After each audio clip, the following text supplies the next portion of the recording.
नमस्ते। आज हम बात करने वाले हैं जीवन के उस सबसे अद्भुत और कह सकते हैं सबसे मौलिक अध्याय की, मानव में निषेचन। जी हाँ, ये वो महागाथा है जहां से हम सभी का अस्तित्व शुरू होता है। तो चलिए इस अविश्वसनीय सफर पर निकलते हैं।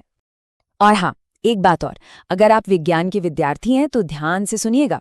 ये जो अध्याय है ना, ये नीट, आरपीएससी और बोर्ड परीक्षाओं के लिहाज से बहुत बहुत ज्यादा महत्वपूर्ण है।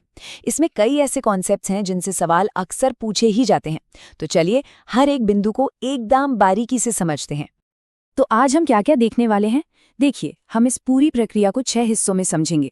सबसे पहले एक छोटा सा इंट्रोडक्शन लेंगे फर्टिलाइजेशन का, फिर देखेंगे कि स्पर्म की वो एपिक जर्नी क्या है, वो महासफर कैसा होता है। इसके बाद पेनिट्रेशन की चुनौती यानी अंड भेदने की जो चैलेंज है उस पर बात करेंगे। और फिर आएगा वो जादुई क्षण, द मोमेंट ऑफ फ्यूजन। हम ये भी समझेंगे कि इस पूरी प्रक्रिया का महत्व क्या है। और हाँ, आखिर में अपने ज्ञान को परखने के लिए कुछ सवाल जवाब भी होंगे। तो चलिए शुरू करते हैं हमारे पहले भाग से। सबसे बुनियादी सवाल, आखिर ये निषेचन यानी फर्टिलाइजेशन है क्या, और ये प्रक्रिया जीवन की नींव रखती कैसे है? देखिए, अगर बिल्कुल आसान शब्दों में कहें ना, तो फर्टिलाइजेशन वो प्रोसेस है जिसमें एक मेल गैमीट यानी स्पर्म एक फीमेल गैमीट यानी ओवम से मिलता है। अब इस मिलन में दो बहुत खास बातें होती हैं। पहली, दोनों के न्यूक्लियस मतलब केंद्रक आपस में जुड़ते हैं, और फिर उनका जेनेटिक मटेरियल यानी जो आनुवंशिक पदार्थ है वो मिलकर एक, कह सकते हैं, बिल्कुल नई कोशिका बनाता है। और इसी कोशिका को हम कहते हैं जाइगोट। और बस यहीं से एक नए जीवन का निर्माण शुरू हो जाता है।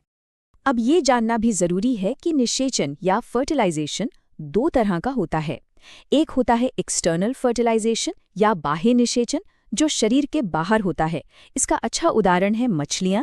और दूसरा है इंटरनल फर्टिलाइजेशन यानी अंतः निषेचन, जो मादा के शरीर के अंदर होता है, जैसे इंसानों में और दूसरे मैमल्स में। तो आज हम इसी इंटरनल फर्टिलाइजेशन की कहानी को विस्तार से समझने वाले हैं। तो चलिए अब कहानी के सबसे रोमांचक हिस्से में चलते हैं। एक ऐसा महासफर जो किसी भी हीरो की यात्रा से कम नहीं है। ये कहानी है शुक्राणु की, एक ऐसी रेस जिसमें बाधाएं तो अनगिनत हैं, पर विजेता विजेता सिर्फ एक होता है। जरा इस नंबर के बारे में सोचकर देखिए। ये रेस जब शुरू होती है ना, तो इसमें होते हैं लगभग 40 करोड़ यानी 400 मिलियन प्रतियोगी। जी हाँ, आपने सही सुना। एक ही बार में इतने सारे शुक्राणु इस अविश्वसनीय यात्रा पर निकलते हैं। लेकिन उन 40 करोड़ में से इस महादौड़ का विनर सिर्फ एक होता है, ओनली वन। सोचिए, ये वाकई में एक इम्पॉसिबल सी लगने वाली रेस है। तो इस यात्रा का पहला कदम है वीर्य सेचन, जिसे इंसेमिनेशन कहते हैं। अब देखिए, लगभग 3 से 5 ml सीमेन में करीब 40 करोड़ स्पर्म्स होते हैं, लेकिन उनमें से अपनी मंजिल यानी फेलोपियन ट्यूब तक मुश्किल से सिर्फ 100 ही पहुंच पाते हैं। बाकी सब तो रास्ते में ही दम तोड़ देते हैं। और ये रास्ता कोई आसान नहीं है, खतरों से भरा है। शुक्राणुओं को सबसे पहले तो वजाइना की हाई एसिडिटी से लड़ना पड़ता है, और अगर वो इससे बच गए तो फीमेल की इम्यून सेल्स, जिन्हें फैगोसाइट्स कहते हैं, वो इन्हें हमलावर समझकर इन पे अटैक कर देती हैं और ज्यादातर को खत्म कर देती हैं। अब जो कुछ गिने चुने सर्वाइवर्स होते हैं, जो इन सारी बाधाओं को पार कर लेते हैं, उन्हें एक फाइनल तैयारी करनी होती है। इस प्रोसेस को कहते हैं योग्यता अर्जन या कैपेसिटेशन। इसमें लगते हैं करीब 5 से 6 घंटे, और इसके बाद ही स्पर्म में, कह सकते हैं, एक तरह की सुपर पावर आ जाती है, अंडाणु को भेदने की असली शक्ति। तो चलिए, अब मंजिल तक तो पहुंच गए, लेकिन अब जो अकेला विजेता स्पर्म है, उसके सामने है फाइनल बॉस, अंतिम चुनौती, अंडाणु के मजबूत सुरक्षा कवच को भेदना। अब यहाँ एक बहुत ही इंटरेस्टिंग केमिकल लॉक इन की सिस्टम काम करता है। होता क्या है कि अंडाणु की सतह पर होता है फर्टिलाइजन और शुक्राणु की सतह पर होता है एंटी फर्टिलाइजन। ये बिल्कुल ताला और चाबी की तरह हैं, और ये पक्का करते हैं कि सिर्फ उसी स्पीशीज का, उसी प्रजाति का स्पर्म ही अंडाणु से जुड़ पाए, कोई और नहीं। तो सवाल ये है कि ये मजबूत दीवार टूटती कैसे है? इसके लिए स्पर्म एक 3 स्टेप अटैक प्लान बनाता है। सबसे पहले होती है एक्रोसोम रिएक्शन। इसके बाद वो कुछ खास तरह के एंजाइम्स रिलीज करता है, जिन्हें स्पर्म लाइसेंस कहते हैं, और फिर इन्हीं की मदद से वो अंडाणु की परतों को भेद पाता है। तो होता ये है कि स्पर्म का जो एक्रोसोम है वो 3 बहुत पावरफुल एंजाइम्स रिलीज करता है, हाइलोरेनेज, कोरोना पेनेट्रेटिंग एंजाइम और एक्रोसिन। अब ये तीनों है ना एक टीम की तरह काम करते हैं और ये अंडाणु की अलग अलग सिक्योरिटी लेयर्स को डिसॉल्व कर देते हैं, मतलब घोल देते हैं।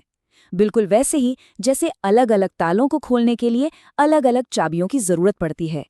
और अब हम पहुंचते हैं कहानी के उस जादुई पल में, वो क्षण जहां एक नया जीवन आकार लेता है। ये शुक्राणु और अंडाणु के अंतिम मिलन का, द मोमेंट ऑफ फ्यूजन का पल है। तो जैसे ही पहला स्पर्म अंडाणु में एंट्री लेता है, अंडाणु तुरंत एक्शन में आ जाता है। एक कॉर्टिकल रिएक्शन या वल्कुटी अभिक्रिया शुरू हो जाती है। इससे एक फर्टिलाइजेशन मेम्ब्रेन यानी एक निषेचन झिल्ली बन जाती है। ये एक तरह का दरवाजा है जो बाकी सभी स्पर्म्स के लिए बंद हो जाता है। ये बहुत जरूरी है क्योंकि ये पॉलीस्पर्मी यानी एक से ज्यादा स्पर्म की एंट्री को रोकता है। और फिर आता है वो सबसे बड़ा मोमेंट। अंदर पहुंचने के बाद मेल और फीमेल प्रोन्यूक्लियाई यानी प्राकेंद्रक आपस में फ्यूज हो जाते हैं, मिल जाते हैं। इस प्रक्रिया को कहते हैं एम्फीमिक्सिस। बस यहीं पर दोनों के जेनेटिक कोड मिलकर एक डिप्लॉइड जाइगोट यानी एक द्विगुणित युग्मनज बनाते हैं और यहीं से होती है जीवन की असली शुरुआत। तो चलिए अब ये समझते हैं कि इस पूरी प्रक्रिया का महत्व क्या है। आखिर ये फर्टिलाइजेशन इतना जरूरी क्यों है? ये सिर्फ एक नई कोशिका का बनना नहीं है, इसके मायने इससे कई ज्यादा गहरे हैं। देखिए, फर्टिलाइजेशन के 5 सबसे बड़े आउटकम्स हैं जो याद रखने बहुत जरूरी हैं। पहला, एक्टिवेशन, ये ओवम को सेल डिवीजन के लिए एक्टिवेट करता है। दूसरा, रिस्टोर्स डिप्लॉइडी, ये क्रोमोसोम्स की संख्या को वापस 46 कर देता है। तीसरा, सेक्स डिटर्मिनेशन, बच्चे का लिंग यहीं तय होता है। चौथा, वेरिएशन, माता पिता के जीन्स मिलकर वेरिएशन लाते हैं जो एवोल्यूशन के लिए जरूरी है। और पांचवां, प्रोवाइड्स सेंट्रियोल्स, स्पर्म कोशिका विभाजन के लिए जरूरी सेंट्रियोल्स भी देता है। तो चलिए, ये तो हो गई सारी थ्योरी। अब जरा देखते हैं कि इस पूरे सफर में हमने कितना सीखा। कुछ आसान से सवालों के लिए तैयार हो जाइए। तो पहला सवाल स्क्रीन पर है, मानव में निषेचन यानी ह्यूमन फर्टिलाइजेशन आमतौर पर कहाँ होता है? और इसका सही जवाब है फेलोपियन ट्यूब के एम्प्यूला वाले हिस्से में। एम्प्यूला ये वो जगह है जहां ये महामिलन होता है। ठीक है, अब अगला सवाल, वो कौन सा एंजाइम है जो ज़ोना पेलुसिडा लेयर को डिसॉल्व करता है यानी घोलता है? बिल्कुल, इसका जवाब है एक्रोसिन। याद रखिएगा, ये वही एंजाइम है जो सबसे आखिरी और सबसे मजबूत परत को तोड़ता है। तो ये थी जीवन की शुरुआत की वो अद्भुत कहानी। उम्मीद है आपको ये पूरा सफ़र पसंद आया होगा। अगर ये जानकारी सच में काम की लगी हो तो इसे लाइक ज़रूर करें, अपने दोस्तों के साथ शेयर करें और हाँ, विज्ञान के ऐसे ही और रोमांचक सफ़र के लिए मनकित वाइब्स चैनल को सब्सक्राइब करना बिल्कुल मत भूलिएगा। बहुत बहुत धन्यवाद।